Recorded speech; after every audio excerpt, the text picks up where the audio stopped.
Bonjour. Alors, ça fait plusieurs fois qu'on me demande comment redresser certains éléments seulement quand il y a eu des formations à cause de l'utilisation d'un ultra grand angle. Par exemple, ici, la déformation de la construction est volontaire. C'est assumé, ça déforme, il y a des lignes convergentes, ok.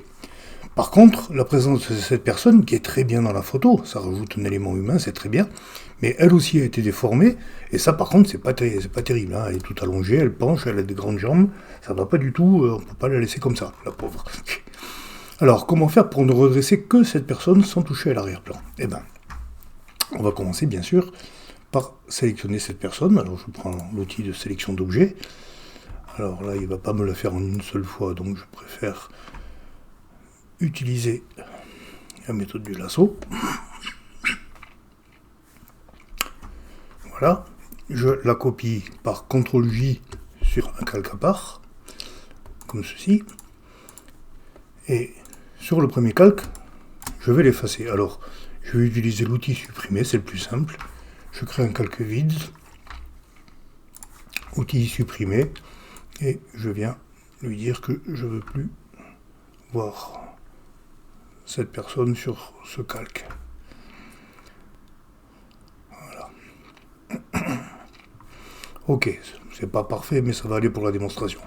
Je reviens sur l'autre calque, je le transforme en objet dynamique pour pas être embêté par des éventuelles erreurs que je devrais reprendre. Ça garantit de ne pas avoir de problème de déformation. Je vais dans édition, transformation manuelle ou CTRL-T. Et là, en maintenant la touche CTRL ou commande sur Mac enfoncée, je peux déformer librement le rectangle et ce qu'il y a dedans.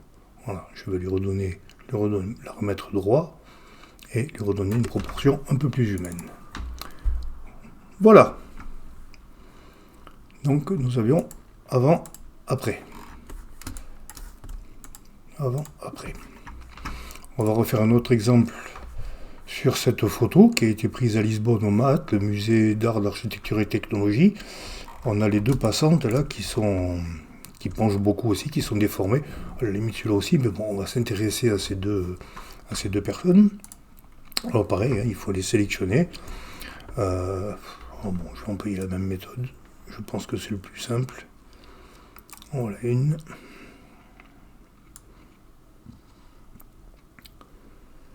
Une autre. Mais j'ai l'impression que c'est pas terrible. Moi, ça leur a fait un escalier dans la tête là. D'accord, il n'y arrive pas. Ok. Alors on va passer en mode masque. Le pinceau.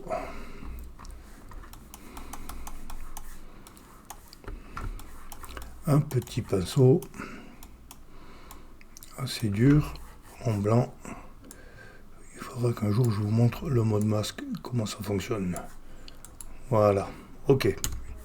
Fin du mode masque. Donc j'ai la sélection de ces deux personnes. CTRL-J pour les mettre sur leur calque. Entre les deux, un calque vide. J'éteins celui-ci. Outil supprimer là. Je viens donc les supprimer directement. Voilà. Je reviens sur le calque premier. Je le convertis en objet dynamique. CTRL-T pour avoir la transformation manuelle. Commande ou CTRL et je les redresse et je leur redonne une bonne proportion. Voilà. C'est pas compliqué.